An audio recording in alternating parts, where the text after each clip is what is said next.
are you? Good. Welcome back to San Diego. Thank you. Do you get to spend any time doing anything fun? I The hung radio out with- promo is fun. This is great. What are you talking about? I'm Yeah. having a blast. I get to stop for snacks on the way between each station. It's great. Oh, good. Yeah. Not that I went to any other stations but this one. Of course, this is what it's all the about. only one. This is it. KGY. Shout out to all of Twitter that melts every time people tweet anything about you. Really, we said you were coming here, and it's amazing the response you get. Your fans are really The loyal. Lamberts are up on the online. They're good. Yeah. They're really good about it. Do you feel like they go a little bit nuts in between? I hope they go nuts. Yeah. It's Waiting for. I mean, maybe there's a little window. It's part of the business. Yeah. I want them to go nuts. And then you get to dish them up the new single. Yeah. Yeah? Yeah. Everybody's loving it. I'm so excited. Yeah. So excited to have this album ready to go now. Well, we're banging it here. The response has been fantastic. Thank you. What is that process like? You go into a studio, make an album, and how do you whittle it down to this is the first single? Who picks it? How did that happen for you? There's in this a case?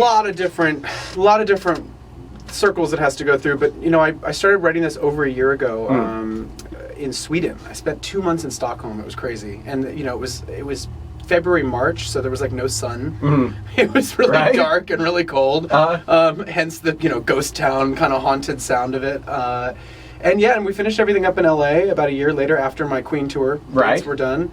And the album has a ton of great singles on it, but this one just felt like the right first one because it's weird.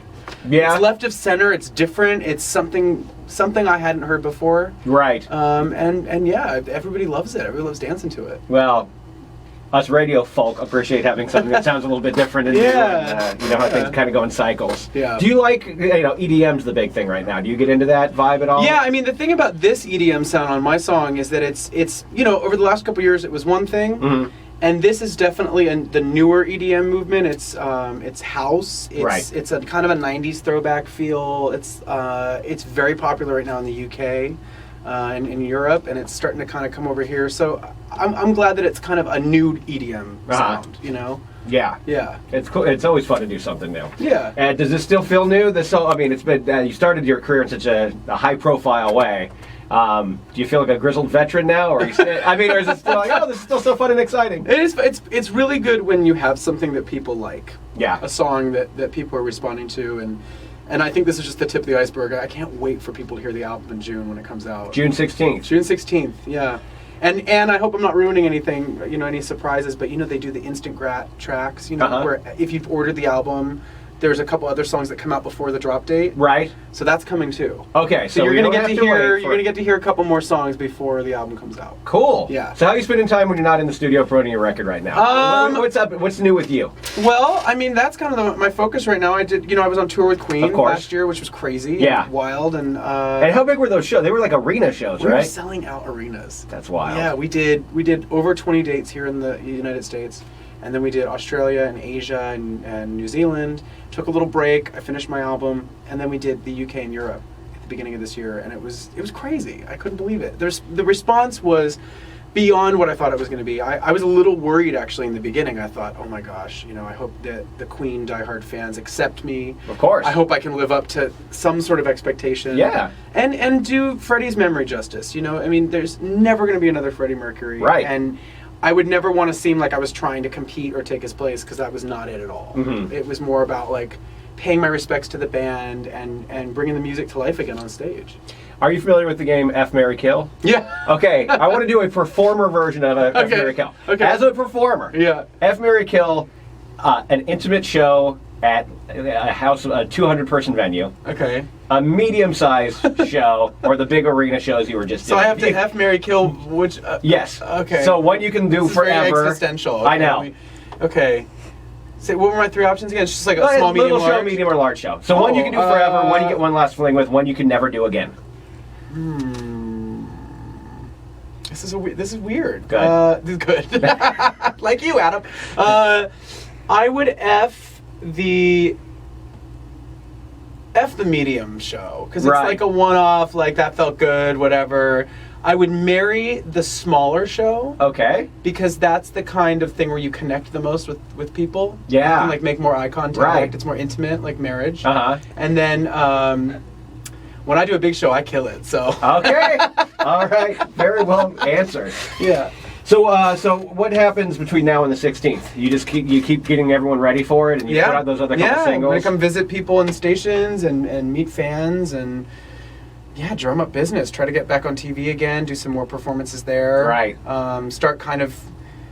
It's a little early, but start kind of figure out what the next single could be. Yeah. How much say do you get in that at this point? Do they? This has been a really, really cool process. This, I've always had a good relationship with all the labels and the team that I've worked with, but I changed management midway through my last album campaign and changed my label, and I have like a whole new crew that I'm working with on this one, and it's really, really good. It feels awesome. Right. And the executive producers of the album, that's a whole new ball game as well. And it's been a real collaboration, like from the ground up. I get my say. I'm driving too. But I do feel like I feel like a co-pilot, which I love.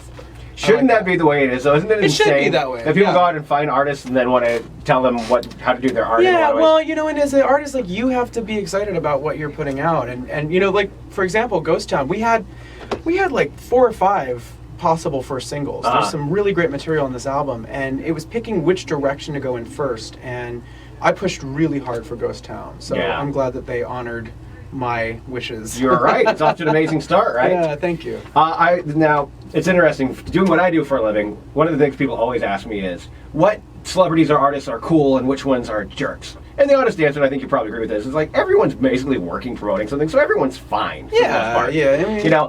But then when they press me, I go, well, okay, people that I would actually see myself hanging out with outside of the radio station. You're on my short list. Oh, cool. Like, the Rock seems like a really cool guy. You seem like a... And, The Rock, yeah. No, and I always say he's just down to earth and he's funny and he's a cool guy. Isn't he from San Diego too? No. No, I'm wrong. He's a Florida guy. Oh, okay. I believe. Okay. But yeah, you guys probably always get mentioned in the same sentence. Me and The Rock, yeah. But I tell you that not just to flatter you or tell you how cool you are, but because it makes me curious who you cross all kinds of different paths. Do you have what I'm going to ask you now? What they don't have to be music performers but famous people have you come across that you maybe didn't become friends with, but that seems like a cool mother effer. You know who I met on Idol this year that blew me away was when I met J-Lo this year when I got to judge on Idol. Right. I did that for 2 days because unfortunately Keith's father-in-law had passed away, so he was gone at an emergency situation. And I went in to judge the New York auditions, and it was really cool and surreal to be on the other side of the table and sit next to J-Lo and Harry Connick Jr., and J-Lo was just so cool. Like she was, it wasn't a fake cool either. Like between takes, we would like talk about the business and life and dating, and she was just so normal. She's still Jenny from the block, man. She really is? No, I was really, because she's unbelievable, like icon and beautiful and. I didn't expect her to be a bad person, but I expected maybe a little bit more of like a diva. Right. And she was so down to earth. Oh, who knew? Yeah, it blew my mind. Your name keeps coming up with all these talent judging competition shows. Yeah. Is that something, you did a great job when you did do the Idol guest spot. Yeah. Do you have any desire to ever do that? I don't know. I think I would cross the bridge when I came to it. I'm pretty busy right now, so I don't think it would work right now, this very second. Yeah. But, hey, who knows? Do you still find them interesting, or do you feel like, oh my gosh, there's so many and they've gone on for so long? Maybe I should plead the fifth on that. I think that the formats are getting a little stale. Right. I think it'd be nice to shake things up a little bit, maybe change up parts of it. Like would the Hunger probably be Games, good. where they're hunting each other. Yeah, and singing. yeah, exactly. That's Flip it somehow. Something like that. That would be good. Well, we started this out talking about how into you your fans are. I don't know if this is going to be a surprise to you or not, but there's such a thing as Adam Lambert fan fiction. I've seen a little bit of it before, and it's terrifying. Would you like to play a quick round of Adam Lambert fan fiction or 50? Is it going to freak me out? No, because the stuff that would have freaked you out we can't even do on the radio or the internet. Yeah, that I can handle then. So I will read you a quick, very PG passage. Okay. And you guess if it's about you or it's an excerpt from 50 Shades of Grey. Okay? Great. He's standing by the piano, dressed in a tight black t-shirt and jeans. Those jeans, the one he wore in the playroom. I don't know. Just take it. You got a 50-50 shot. I've never read 50 Shades of Grey. As well you shouldn't. Me? That was an excerpt from 50 Shades of Grey. I didn't know he had a piano. There was something terrifying about him. The way he he terrified and enthralled me. Pale skin, dark-eyed. He reminded me of someone or something I couldn't quite remember. That's 50 Shades of Grey. That's about you, my friend. I don't have dark eyes. Well, hey, this Fiction. yeah, that's why they call it fiction. Well, thank you. Congratulations on the single. It's huge. It's a Thank big you. smash here in San Diego. Great seeing you again. Thank you so much. And we'll all count down to the 16th. Man, you're gonna love it. We You're are. gonna love it. Yeah. Great stuff, Yeah. man. Thank you.